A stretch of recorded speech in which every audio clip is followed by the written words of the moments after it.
he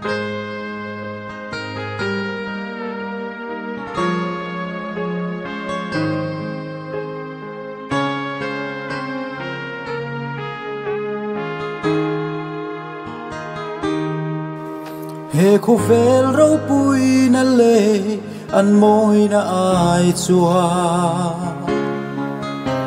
kalalpa cross le ra liam tuar chu amoi zo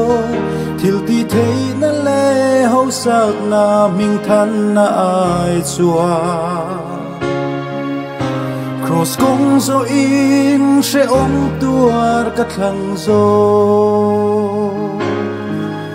kamalam chu thim na le buain lang thrini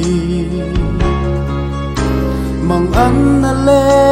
beidon na ni tin lang trin se min khong ai tu lan li suan ka chak lo riai mang ai na banin min suai zel tri hoi kirin kapat san le to lova kachian rino isuan min suai don si ring na so mi kava bo san le to lo dam nakim nei tu lalpa kan nei to si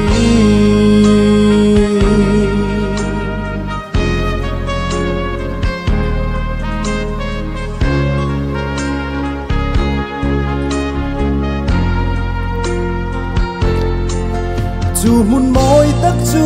tu na song ka chang ve nge a la lukum kumin van kho pui tual nuama vanangel tiang lim tene beram no fa ki chatuaril lim to blovin kan leng to a hoi kirin kapat san le to lova kachian rino isuan min suai do si lim na